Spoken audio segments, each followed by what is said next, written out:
معزز سامعین کرام، آپ سن رہے ہیں دیار اردو چینل پر مستنصر حسین تارڑ کی کتاب ہزاروں ہیں شکوے۔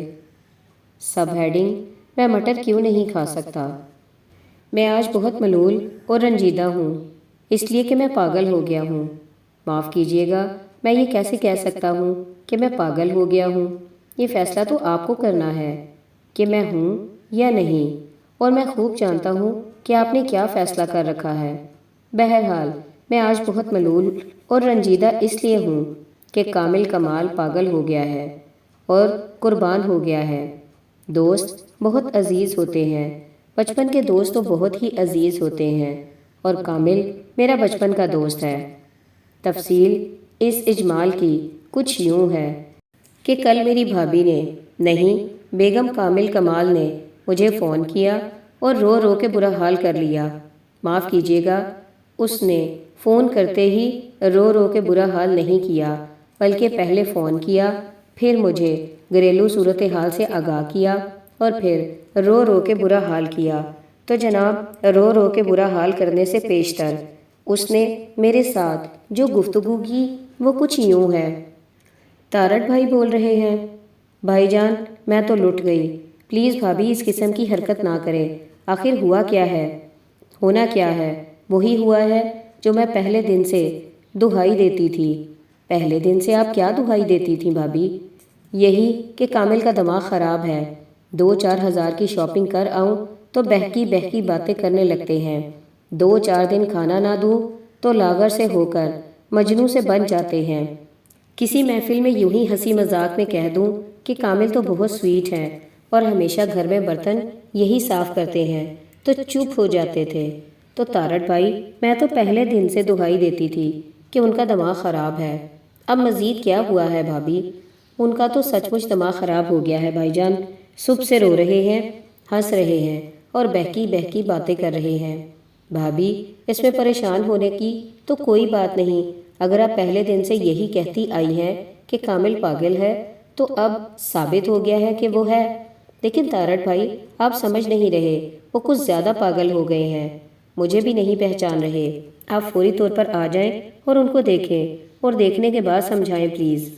چنانچہ میں فوری طور پر کامل کمال کے گھر پہنچ گیا۔ بھابھی میری منتظر تھیں، انہوں نے ابھی ابھی رو رو کے دوبارہ برا حال کر لیا تھا، لیکن اس نفاست کے ساتھ کہ ان کا میک اپ بالکل ڈسٹرب نہیں ہوا تھا۔ بھائی جان، میں تو لٹ گئی، انہوں نے پھر دہائی دی۔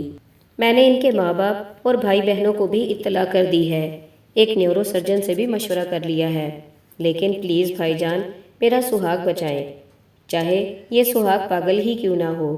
بالکل، بلکہ سہاگ پاگل نہ بچائیں، یوں لگتا ہے کہ سہاگ کی کوئی قسم ہے۔ آپ میرے خاوند اور اپنے بچپن کے دوست کو بچا لیں۔ آپ صرف مجھے یہ بتا دیں کہ یہ حالت کب سے ہے، اور اگر آپ کے کسی فکرے کی وجہ سے ان پر یہ کیفیت طاری ہوئی ہے تو وہ فکرہ کیا تھا؟ نہ، میں نے کچھ بھی نہیں کہا، آپ بے شک قسم لے لیں۔ بس یہ ہے کہ دفتر سے گھر آئے ہیں اور ذرا لیٹ آئے ہیں۔ پوچھا ہے تو کہنے لگے ٹریفک بہت تھی۔ پھر کہنے لگے مٹر پکائے ہیں، میں نے کہا نہیں پکائے، بس یہ کہنا تھا کہ ہنسنے لگے۔ جب انہیں ہنستے ہوئے 15 منٹ ہو گئے تو مجھے تشویش ہوئی۔ مٹر؟ آپ کا مطلب ہے یہ جو مٹر پلاؤ والے مٹر یا مٹر قیمہ والے مٹر؟ ہاں جی، لیکن بھائی جان آپ کو بھابھی کی قسم ہے آپ نے ان سے نہ ٹریفک کے بارے میں کوئی بات کرنی ہے اور نہ مٹروں کے بارے میں۔ یہ آپ وعدہ کریں۔ میں وعدہ کرتا ہوں، میں نے ہاتھ بلند کر کے کہا۔ جی تو کدھر ہے آپ کا ساگ؟ میرا مطلب ہے سہاگ۔ ادھر۔ بھابھی نے ایک کمرہ کھول کر مجھے باقاعدہ اس کے اندر دھکا دے دیا۔ کامل کمال، میرے بچپن کا دوست، ایک صوفے پر بیٹھا اطمینان سے اخبار پڑھ رہا تھا۔ مجھے دیکھ کر وہ بے حد خوش ہوا، صوفے سے اٹھا اور دونوں بازو واہ کیے مسکراتا ہوا میری طرف آیا۔ خبردار، میں نے خوفزدہ ہو کر کہا، خبردار، اگر میرے نزدیک آئے تو، اگر مجھے ہاتھ لگایا تو تمہاری بیگم کو بلا لوں گا۔ تمہیں کیا ہو گیا ہے یار؟ وہ رک گیا۔ کیوں ہاتھ نہ لگاؤں؟ کیونکہ تم پاگل ہو۔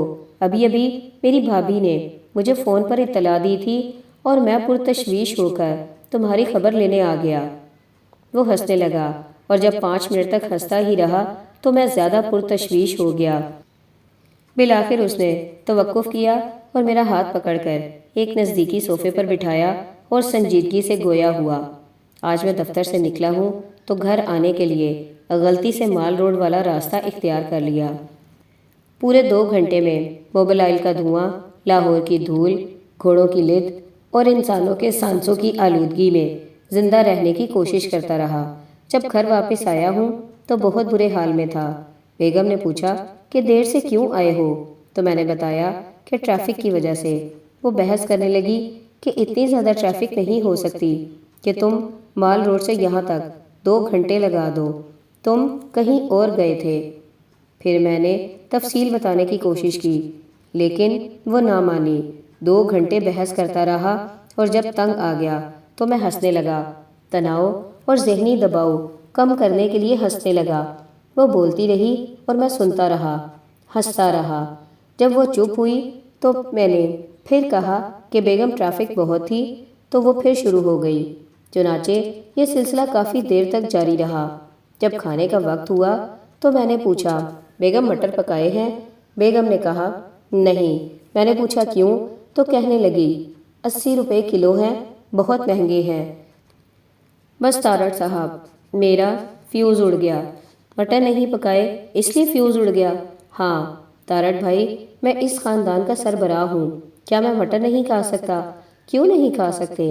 آپ بے شک مٹر کھائیں، مٹر شوربہ کھائیں، آپ کو کون روک سکتا ہے؟ نہیں، میں صرف مٹروں کی بات کر رہا ہوں۔ اس گھر کا سارا خرچ میرے ذمے ہے، آج تک اپنے خاندان کی ہر ضرورت کا خیال رکھا ہے، تو پھر میں مٹر کیوں نہیں کھا سکتا؟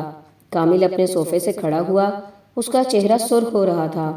آپ بتائیں میرا کیا قصور ہے کہ میں مٹر نہیں کھا سکتا؟ یار آپ بالکل مٹر کھا سکتے ہیں، کون کہتا ہے کہ میں نہیں کھا سکتا؟ اس نے گرج کر کہا۔ واقعی بھابھی نے درست کہا تھا کہ وہ ذہنی طور پر آگے پیچھے ہو چکا تھا۔ میں آپ کو بتا رہا ہوں تارڑ بھائی کہ میں مٹر نہیں کھا سکتا، ایک دانہ بھی نہیں کھا سکتا۔ میرے بچے 100 روپے کی آئس کریم کھا سکتے ہیں، میری بیوی ایک دوپٹہ رنگوانے کے لیے 200 روپے خرچ کر دیتی ہے، لیکن مجھے 20 روپے کے مٹر نہیں کھلا سکتی۔ تم صرف 20 روپے کے مٹر کھانا چاہتے ہو؟ ہاں صرف 20 روپے کے، تو کھا لو۔ وہ مجھے کھانے نہیں دیتی، وہ جس نے میری زندگی میں نیل گھول رکھا ہے یا شاید زہر گھول رکھا ہے، وہ مجھے 20 روپے کے مٹر کھانے نہیں دیتی۔ صرف 20 روپے کے ہی کیوں؟ 19 یا 21 روپے کے کیوں نہیں؟ وہ بے تحاشا ہنسا، خاصی دیر تک ہنستا رہا، پھر چپ ہوا۔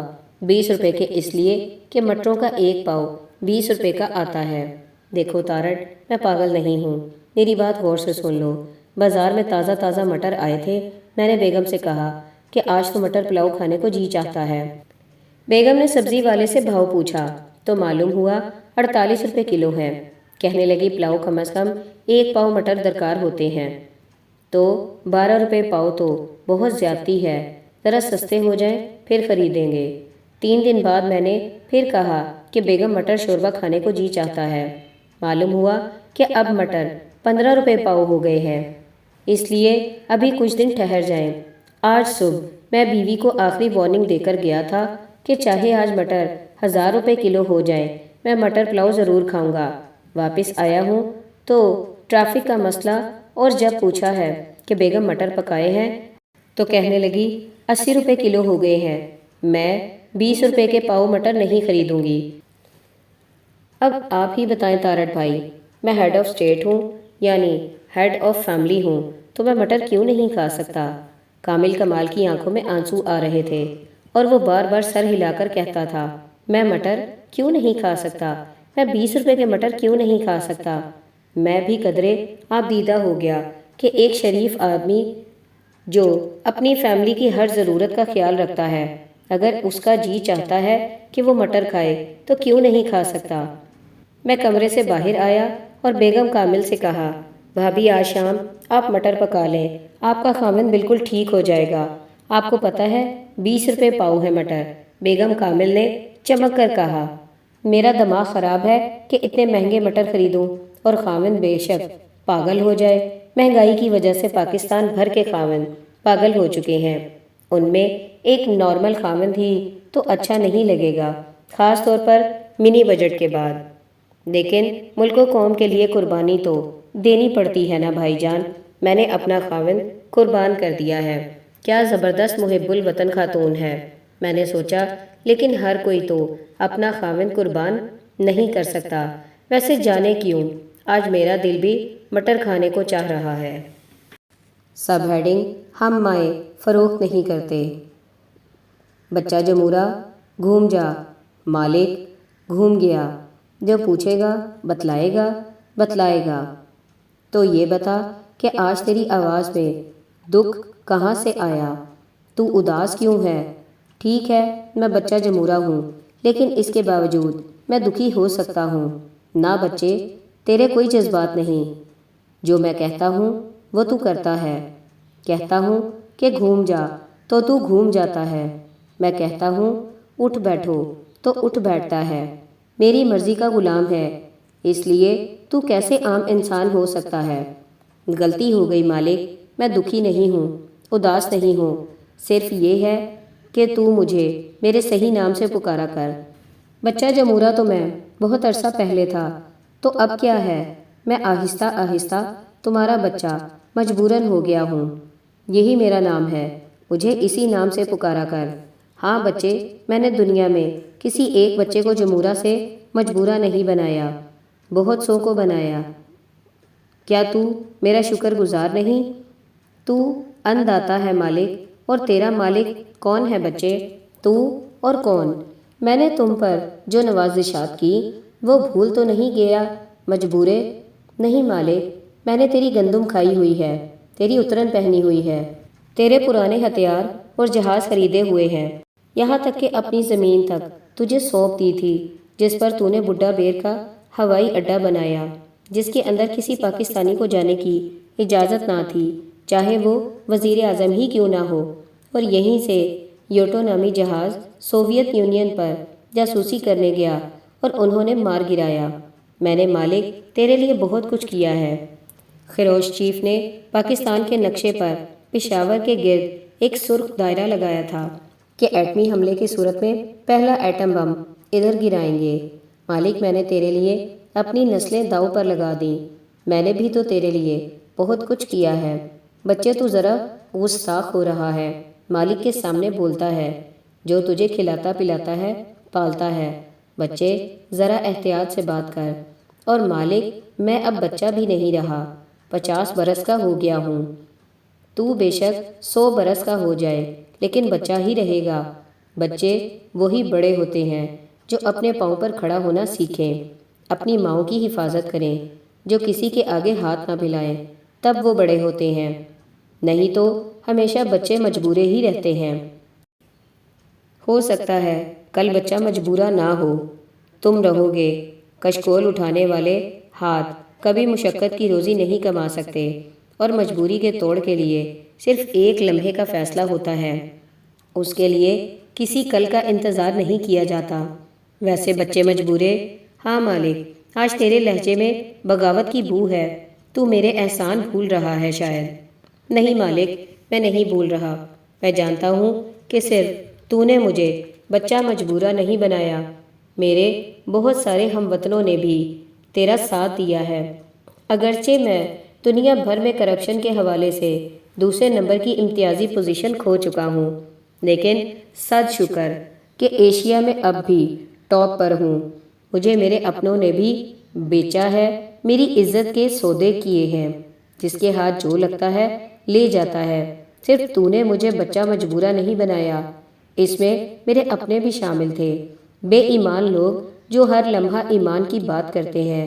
حیرت ہے کہ کرپشن کی فہرست میں سب سے آخر میں آنے والے لوگ سب کے سب کفار ہیں، یعنی کوئی بھی ایمان والا نہیں۔ جتنے ایمان والے ہیں وہ سر فہرست ہیں۔ تجھے کسی نے میرے خلاف بھڑکایا تو نہیں؟ آج تو عجیب عجیب باتیں کر رہا ہے۔